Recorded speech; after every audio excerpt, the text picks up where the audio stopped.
Bienvenidos a Un Té con Manzanilla, un espacio cálido y seguro donde juntas y juntos exploramos cómo sanar nuestra relación con el cuerpo, la comida y sobre todo con nosotros mismos. Aquí hablamos de la libertad, esa verdadera libertad, esa que va más allá de los trastornos de la conducta alimentaria, esa que nos permite vivir en paz con quienes somos realmente. Así que prepara tu taza de té y acompáñanos en este viaje hacia la libertad, el amor propio y el bienestar profundo. ¿Y cómo están? ¿Cómo están, chicos, chicas? ¿Qué les ha parecido esta serie de 6 episodios donde hemos abordado algunas dificultades detrás de los trastornos de la conducta alimentaria? Si no has escuchado todos, te invito a que por supuesto lo hagas. Te prometo que hay mucho valor en ellos. Y si los escuchaste ya, compártelos, recomiéndalos o regresa a ellos. Como una breve recapitulación, antes de empezar el episodio, quiero darte los 6 títulos anteriores de la serie que los puedes encontrar aquí en esta plataforma en donde estás o verlos en YouTube, Spotify o en cualquier otra plataforma que escuches tus podcasts. Bueno, el primer episodio hablamos sobre la obsesión de la delgadez. Voy a dejar, ¿sabes qué estoy pensando? Que voy a dejar los links aquí abajo por si no escuchaste alguno y te sea un poco más fácil. El segundo episodio fue de cómo me distrae el trastorno de la conducta alimentaria. Tercer episodio, admiración, respeto y poder. Cuarto episodio, necesidad de controlar. Quinto episodio, sentir las emociones. Y este es el sexto y último episodio de esta serie que se llama El peso de no sentirse suficiente. Perdón, la serie no se llama El peso de no sentirse suficiente. La serie se llama ¿Qué hay detrás de los trastornos de la conducta alimentaria? Y el episodio se llama El peso de no sentirse suficiente. Y a lo mejor te puedes preguntar, bueno, pero es bueno exigirnos, ¿no? Porque vamos a hablar de exigencia. Todos lo hacemos, todos en algún momento de nuestra vida, pues nos hemos exigido alcanzar las metas que soñamos, esos sueños, esas cosas que ponemos adelante de nosotros en nuestro futuro. ¿Cómo puede ser eso dañino? ¿Y cómo puede esa conducta ligarse a un trastorno de la conducta alimentaria? Lo encuentro lo más normal y que todos hacemos y que todos deberíamos hacer. Según estudios, hay características que compartimos todas las personas que hemos desarrollado un TCA o que tenemos una muy mala relación con la comida, el ejercicio. Y entre ellas es esta sensación de no dar el ancho, de sentirnos chiquitas o chiquitos, de sentirnos incorrectos, incorrectas, insuficientes, de tener que hacer lo imposible por tener todo a raya y perfecto. De hecho, es muy común encontrar que estas niñas que comienzan con un trastorno de la conducta alimentaria son excelentes estudiantes. Puede ser que incluso puedan ser muy apegadas a su familia, complacientes, obedientes, excelentes deportistas. Es más, niñas de 10. Esas niñas que todos papás desearíamos tener, entre comillas.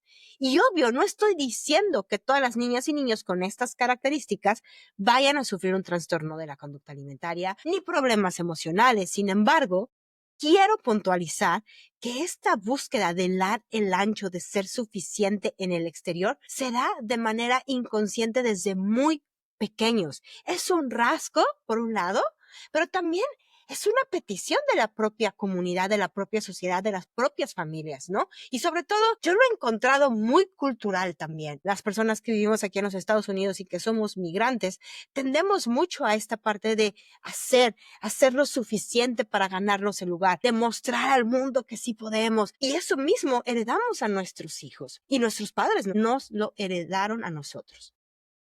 Recordemos que algún momento hablamos de esas heridas de la infancia que no necesitan ser sumamente graves para crear heridas profundas en nuestro ser.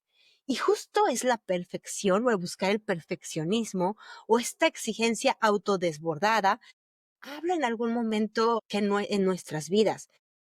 Y sin notar, comenzamos a interiorizar ese mensaje de que algo está mal en mí. No soy tan valioso, no soy tan valiosa como yo creía. Normalmente entre los 4 a 9 años los pequeños empiezan a desprenderse de su intuición, es decir, de esta bola de emociones intuitivas, de estos impulsos para buscar esa seguridad en el grupo.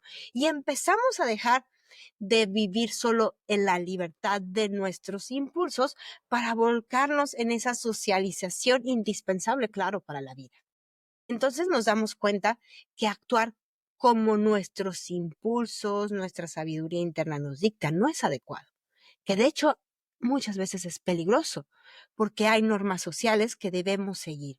Y aunque, ojo, no estoy diciendo que no es importante, porque lo dije hace un momento, la sociabilidad es parte y la necesitamos en nuestra vida, y además para vivir en sociedad sí necesitamos cumplir algunas reglas y las tenemos que aprender desde pequeños, pero me parece que aún no encontramos todavía este equilibrio entre esa relación de mi intuición y la parte social.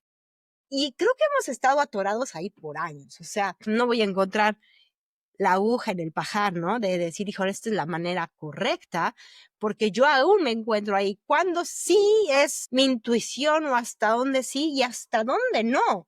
¿Cuándo es el equilibrio? ¿En dónde lo encuentro? Y por supuesto, esto mismo carecieron nuestros padres, nuestra gente cercana que creció con nosotros, que nos educó, tampoco nos modelaron esa parte o ni siquiera la pensaban, ¿sabes? Creo que hablando con mis adultos, ellos no tenían esta necesidad o no se sentían atraídos a investigar por qué hacían las cosas, porque tenían este patrón constante de buscar esta aceptación, de hacer más, de lograr hacia adelante, pero simplemente lo hacían sin cuestionárselo, y creo que nuestra generación se lo empieza a cuestionar cada día más, ¿no? ¿Hasta dónde sí tengo? ¿Hasta dónde sí es normal? ¿Hasta dónde no me afecta? Y te cuento un poquito algo que de manera personal a mí me detonó. Te cuento. Crecí en una casa normal. Bueno, eso creo yo, con valores esperados culturalmente, nada extremo en realidad, o sea, no tuve una familia violenta, historias de mucho trauma. No, no, no. Mis papás estaban divorciados. Creo que eso era lo más extraño para la época en la que vivía. Y claro que sí, sufrí bullying por ahí, porque casi no había familias divorciadas en ese entonces, no era lo común. Pero fuera de eso, en esa normalidad que te cuento, aprendí que la forma de valorarme como persona en realidad recae en el exterior. Es decir, si la gente me calificaba como una niña buena, pues entonces era una niña buena. Si la gente me calificaba como una niña grosera, pues entonces era una niña grosera, o mala, o fea, o tonta, o gorda, o lo que sea que me dijeran, o flaca. O sea, yo me definía por lo que la gente decía de mí, y aprendí que en realidad eso era mi espejo. Mi espejo y mi forma de evaluarme tenía que ser como los demás definían que yo era, sin voltear a ver a mí. Por supuesto que aprendí estos conceptos dicotómicos, ¿no? No había medios. O era muy buena o era muy mala, pero no había medios. Y un poco puede ser, claro, por mi neurodivergencia, tomarlo todo súper literal, claro, pero mayormente creo que porque este patrón fue moldeado por mis padres, por mis adultos alrededor mío, por esas figuras que yo encontraba de autoridad, que de la misma manera me impulsaban ok, a ver, no pensaron bien de ti, no te viste bien, eso que hiciste no se vio bien, no les importaba por qué lo había hecho, simplemente, pues no está padre que lo hiciera, ¿no? Salía de lo esperado en una reunión que yo me comportara así, salía de lo esperado que yo hiciera esas cosas, entonces tenía que cambiarlas. Y claro que todo esto sin una conciencia real de la afectación que pudo haber tenido en mí, y seguramente tus padres hicieron lo mismo, tampoco tenían una conciencia real de que eso pudiera afectarte, sino buscando bien o buscando protegerte de la soledad o de que la gente del grupo social que te pusiera en un extremo, que no te quisiera, pues te empujaban a marcar estos estereotipos, ¿no? O a hacer estos patrones. Me enseñaron que dar lo mejor de mí era estar en los primeros lugares, que no servía dar lo mejor de mí si no se notaba, que verse bien era más importante que sentirse bien, que comprar ropa de marca era mucho más importante que usar cualquier marca, que la gente notara cómo tenías estilo para caminar, cómo tenías estilo para comer, era más importante que lo que estabas comiendo. Que ser educado y respetuoso era más importante que escuchar tu voz interior. Es más, eso de la voz interior jamás lo escuché hasta adulta.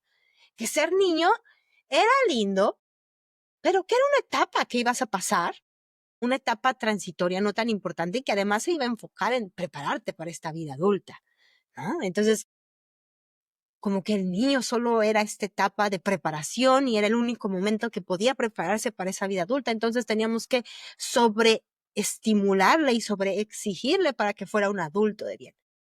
Y estaban todos aquellos pensamientos, por supuesto, relacionados al cuerpo, a qué era ser mujer, al machismo, a la educación, a las exigencias propias de la feminidad. Uy, me acuerdo perfecto, y ahorita voy a contar otra historia, pero una vez yo creo que tenía como 5, 6 años y acababa de regresar a México porque mucha de mi infancia, bueno, no mucha, tal vez 3 años viví en Puebla y cuando regresé a México regresamos a vivir con una tía. O bueno, esa tía vivía en esa casa, era soltera y nosotros llegamos a esa casa, mi mamá, yo y mi hermano. Y recuerdo perfecto que pues mi mamá se iba a trabajar, tal vez yo estaba en vacaciones, no sé por qué estaba ahí en las mañanas, pero estaba la cama tirada, la recámara tirada, la cama extendida y tal.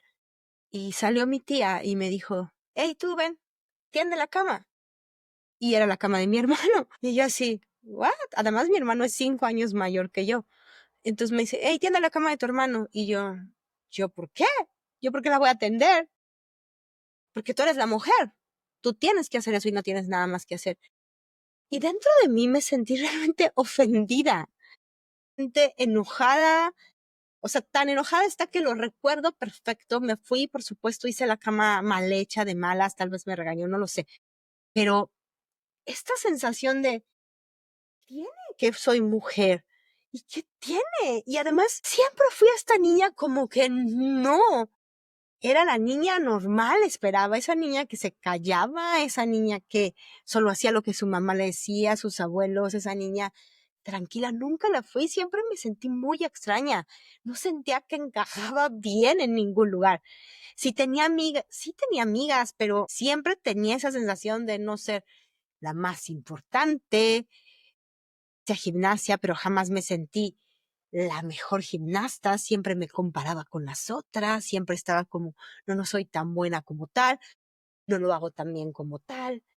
Si iba a las fiestas, por supuesto que no era la mejor que bailaba y además había muchas personas a mi alrededor que me decían, deberías aprender a bailar, deberías moverte mejor, deberías hacer esto mejor. De repente lo único que me salía y que noté que me salía muy intuitivamente, sin esforzarme, era ser inteligente o tener buenos grados y en realidad era muy sencillo para mí. Así que eso no me costaba trabajo y ¿sabes qué? Tampoco encontraba yo que realmente sobresaliera. Como te decía anteriormente, en mi familia había que sobresalir, había que ser la mejor, había que ser hacer las cosas muy, muy bien. Y a ver, o sea, ahorita diciéndolo, no es que me lo dijeran, tienes que ser la mejor todo el tiempo, pero sí había este discurso externo de, wow, viste cómo esta persona hizo, wow, sobrepremiar esta autoexigencia o estos grandes, grandes logros y de cierta manera depositarlos en los pequeños de la familia o en aquellos que estaban apenas empezando su vida, ¿no? Entonces, yo creo que en algún momento en mi interior fue así, esto es muy fácil, estudiar es muy fácil, de todos modos no, no logro mucha atención por ahí, eh, tengo que hacer otras cosas. Y entonces de repente también descubrí que era muy inquieta, que me gustaba mucho esta sensación de adrenalina y hacía travesuras y que la disfrutaba mucho y que además como tenía buenas calificaciones tenía esta pequeña condonación de algunos maestros de ser la niña traviesa porque ya había terminado un poco mis actividades y no me afectaba y mis papás me regañaban un poquito menos porque pues tenía buenas calificaciones, entonces como que era un poco esta parte de ok, estoy encontrando un lugar, no de la mejor manera, porque claro que me metí en muchos problemas, pero de cierta manera había encontrado que ser tan extraña tenía un lugar. Pero eso no quitaba que era una niña insegura desde muy pequeña. Y también muy sola, porque no me sentía entendida. Muy echada para adentro en mis emociones, en mis pensamientos, no los podía expresar. No era una persona que expresara cómo me sentía con palabras, sino lo expresaba con acciones a veces irreverentes, a veces ya sabes, las típicas travesuras, que además era una niña única, entonces yo era demasiado traviesa. Bueno, no única, mi hermano, pero mi hermano era más grande y era muy tranquilo, entonces es como que yo era la que les más tenía el centro de atención por todas esas cosas negativas que hacía. Y la parte como de las buenas calificaciones, era esperado, era como mi trabajo. Pero también muy hacia afuera, me esforzaba mucho por gustarle a los demás. Quería gustarle a los demás. Quería sentirme valiosa. Quería que los demás me valoraran. Y más o menos me acuerdo que como a los 12 años, mi mamá me había comprado una blusa corta, una ombliguera, de esas que enseñan la pancita, y yo me sentía feliz. Me acuerdo que me tomé fotos, me ponía a cantar enfrente del espejo. Bueno, me sentía la niña más bonita, una estrella de televisión. Y uno de esos días que me ponía esa blusa para jugar, bajé bajé a casa de mis abuelos y estaban mis tíos, supongo que había una fiesta o algo, y uno de ellos volteó. Y su mirada fue tan despectiva y me dijo unas palabras que todavía me resuenan, ¿no? Volteó y me dijo, qué barbaridad. Mira nada más cómo te atreves a vestirte así y mostrar tu estómago. Y volteó luego con mi mamá y no recuerdo qué le dijo, pero sé que le dijo algo acerca de mi blusa, de cómo me dejaba vestir así, etcétera. Yo solo recuerdo sentir tanta vergüenza que hubo un crack en mí. Me subí, me quité la blusa y no me la puse nunca más, pero no entendí. En ese momento solo sentía vergüenza, no entendía qué había pasado en mí. Me sentía ridícula, me sentía tonta, me sentía fea y por supuesto, fue la primera vez que en mi mente pasó o que lo hice consciente, estoy gorda. Por eso pasó eso. Hay una frase de Brené Brown en su libro de los dones de la imperfección que voló mi cabeza. Cuando la escuché, realmente describió esa sensación que sentí en ese día. Te la voy a leer. La vergüenza es la voz que nos dice que no somos lo suficientemente buenas y nos hace sentir indignas de amor y pertenencia. Justo eso. Cuando la leí, justo entendí que ese día me sentí indigna, me sentí fuera de pertenencia de los demás y de mí, me sentí insuficiente para recibir. ¿Y qué crees? Que desde ese día, en algún lugar, me dije, no puedo permitirme que mi cuerpo no sea perfecto. Tengo buenos grados, soy muy inteligente, pero no es suficiente. Intento ser bonita, pero no logro porque siempre hay alguien más bonita que yo. En este concepto de bonita, como la belleza lo define, ¿no? Intento ser más atractiva y no lo soy, más talentosa y no lo soy. Entonces voy a intentar ahora tener ese cuerpo del que todos hablan. Y tal vez ese día me pueda volver a poner esa blusa y no sentirme tan avergonzada. Y ojo, que nunca viví en un cuerpo grande, nunca viví en un cuerpo que fuera un objeto de burlas, jamás. Pero ese día supe que mi cuerpo era mi enemigo. Me lo habían dicho, lo entendí, sentí esa vergüenza y a través de él sentí esa indignidad, se dirá, no sé si existe esta palabra, pero me sentí digna de amor y de pertenecer y entonces lo quise remediar. Y ese día sin notarlo y hasta que me recuperé comencé a restringirme con micro restricciones. A los 12 años tal vez empecé con dejar de comer ciertos alimentos, comerlos menos, moverme más, pero ahora moverme no por gusto, sino porque sabía que estaba conectado, o en mi mente alguna vez oí que si hacía ejercicio iba a bajar de peso y entonces empecé a relacionarme inconscientemente de esa manera y hasta que desarrollé una severa anorexia.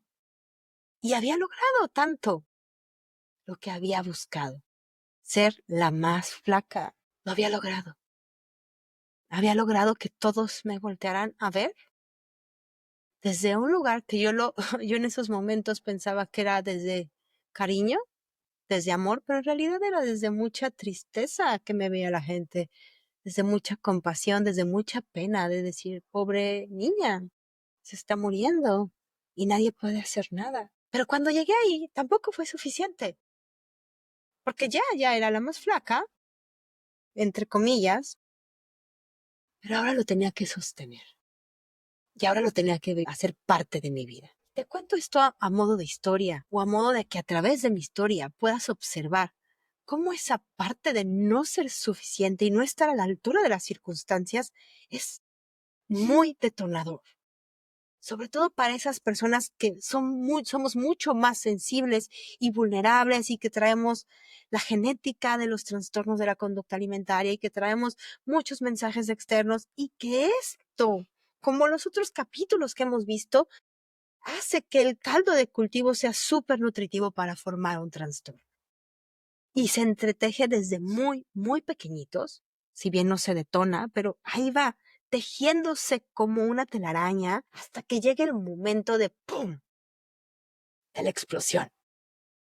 Y entonces se instaura en ti y comienza a tomar acciones, la mayoría de las veces, para nada saludables emocional, ni física, ni espiritualmente. No sé si hasta aquí hay algo con lo que te hayas relacionado, y aunque todos tenemos historias muy distintas, también es cierto que muchas de nuestras historias tienen algo en común.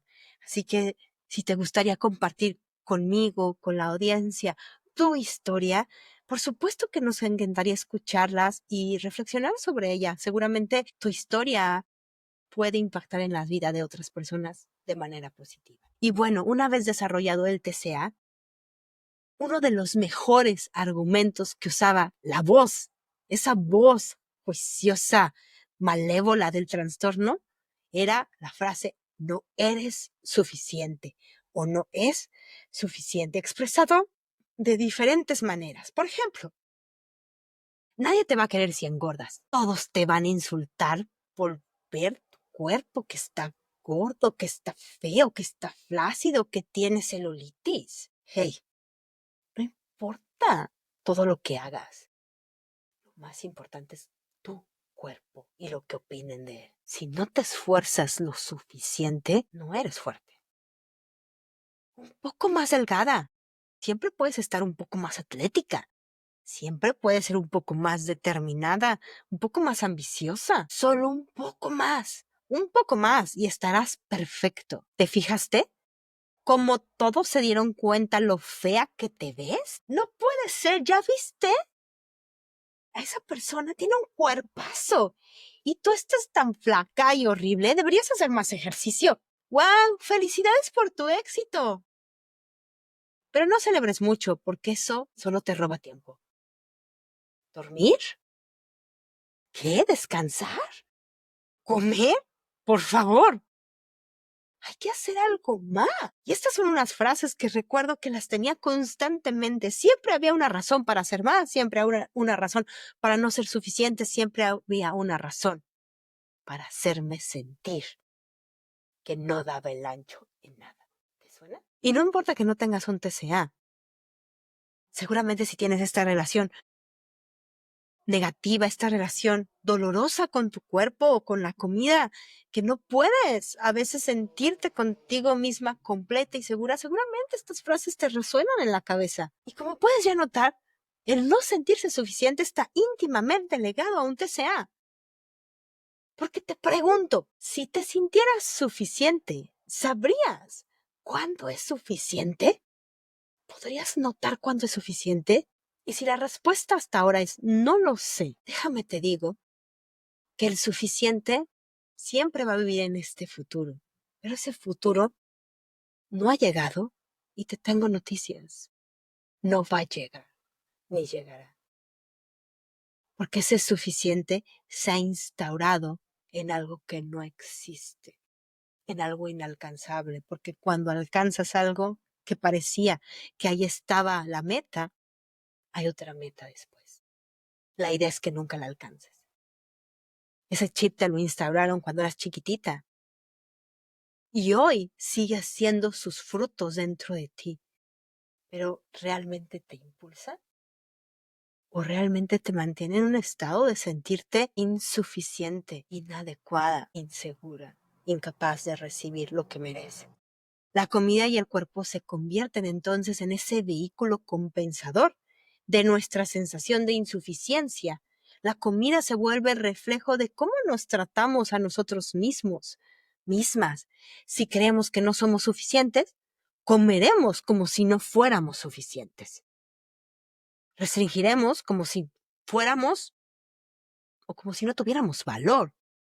Nos torturaremos como si fuéramos nuestros propios mercenarios.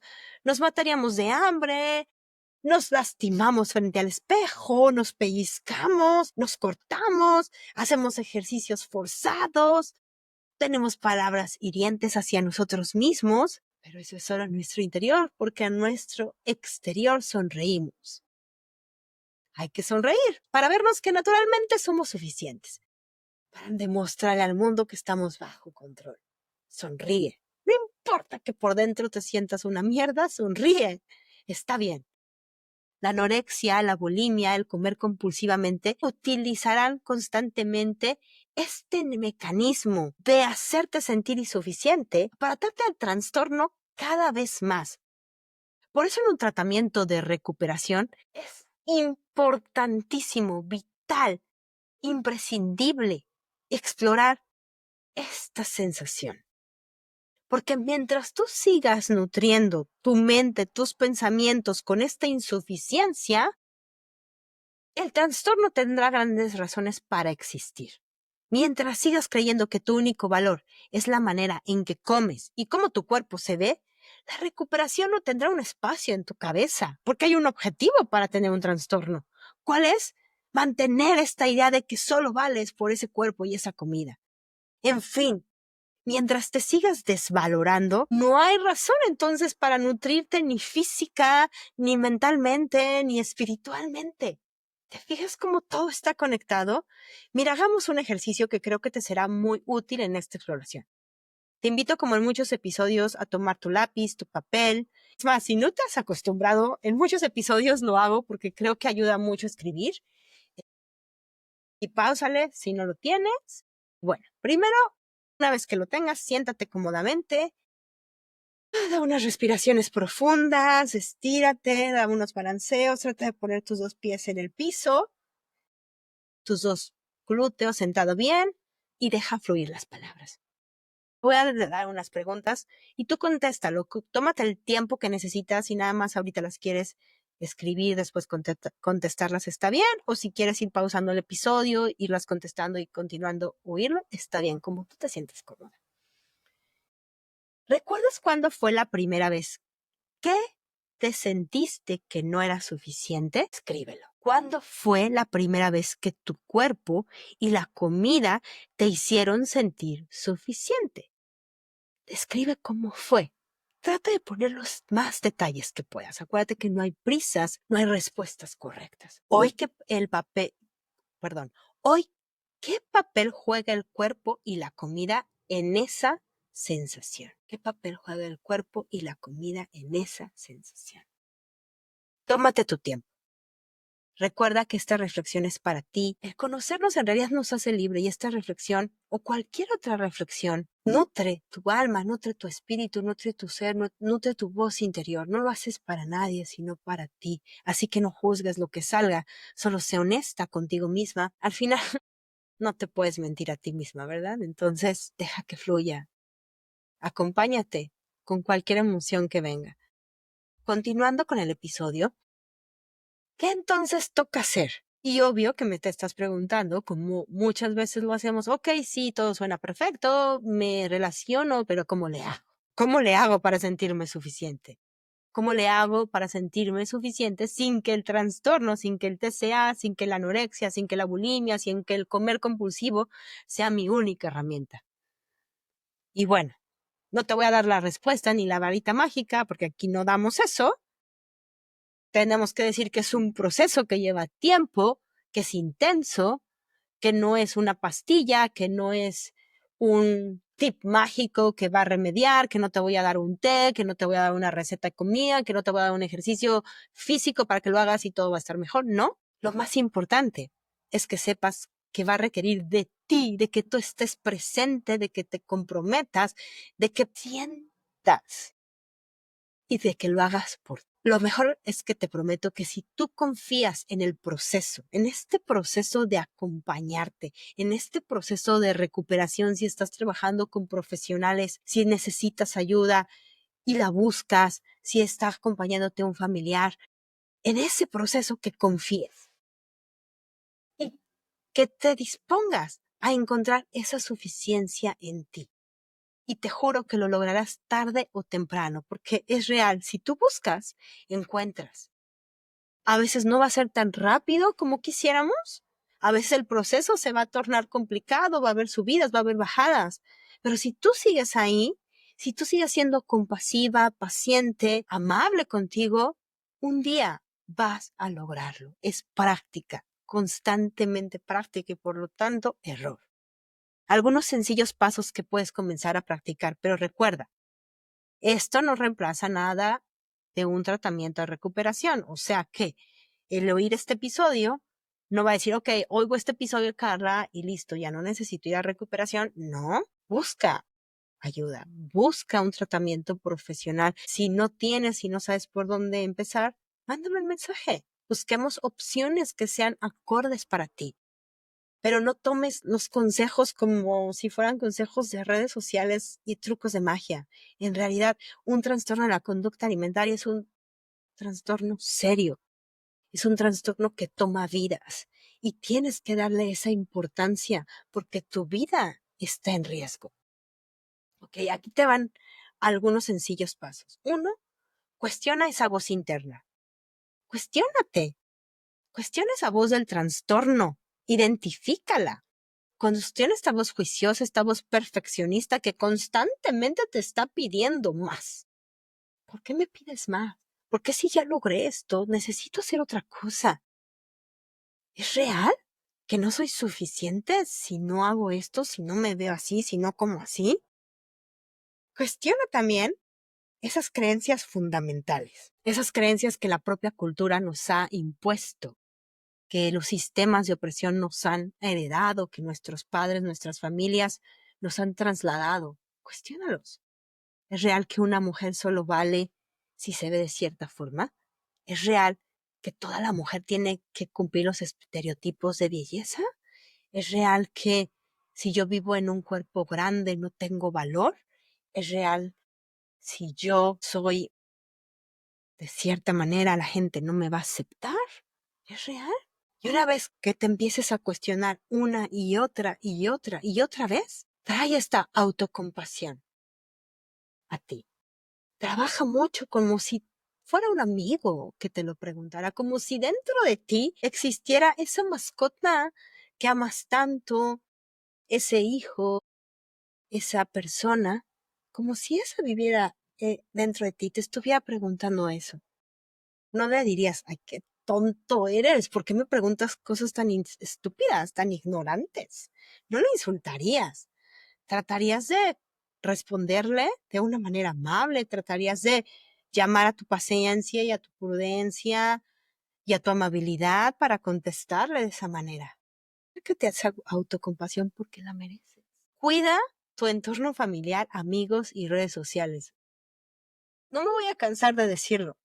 Ve a tus redes sociales. A ver, si constantemente estás expuesto a mensajes que te dicen que no eres suficiente, que tienes que hacer B, C, X, Y, Z para ser suficiente, va a llegar un día en que te creas insuficiente y que te creas esos mensajes. Busca, arma tu grupo. No te tienes que quedar con el grupo que estás si ese grupo no te valora por lo que ya eres. Arma tu tribu. Tienes esa capacidad. Busca gente que te impulse, pero no a lograr más, que te impulse a aceptarte, que te impulse a verte desde una autocompasión. Y no digo no lograr más porque te tengas que quedar en el lugar que estás y no buscar nuevas cosas, no. Pero en donde estás ahora y en el momento de ahora que te sienta suficiente, que busques crecer, como entiendas lo que signifique para ti crecer, pero desde un lugar, no desde la carencia, sino desde la riqueza, desde esa fortaleza de sentirte completo. Pon límites, bien importante, y algo complicadísimo para ti, si eres como yo, que te gusta muchas veces decir que sí, aun y cuando quieres decir no, complacer a los demás, poner de lado tus necesidades y, y decir y hacer todo por los otros para ser aceptado, es importante poner límites. Porque algo que a mí se me quedó muy grabado es cuando tú eliges a otra persona, estás dejándote de elegir. ¿Y cuántas veces te vas a dejar de elegir a ti? Porque la confianza en uno mismo se gana eligiéndose a nosotros mismos. Y no lo hablo desde la individualidad, sino lo hablo desde este saber que si tú estás completo, vas a aceptar al otro completo y entonces los dos se van a poder vincular, los dos, los cuatro, el grupo, desde un lugar distinto. Poner límites es trascendental. Es bien incómodo, bien difícil. No se siente bien poner límite ni para la persona que lo pone, ni para quien lo recibe. Es una de las cosas que a mí más me cuesta trabajo, porque claro que me retumba mi autovalor y mi insuficiencia y mi necesidad de ser amada. Entonces me da mucho miedo a veces poner límites porque creo que no me van a amar, porque se van a enojar conmigo, porque entonces, y una serie de cosas, pero entre más los pones, más practicas esas sensaciones, más sabes que esa emoción va a pasar, que no te va a matar, que no te va a hacer mal, que simplemente está ahí y va a irse en algo. Y journaling, escribe mucho, mucho, mucho, mucho, mucho. Escribe de ti, de tus emociones, de tus sensaciones. Escríbete preguntas, respóndete esas preguntas. Déjate ir.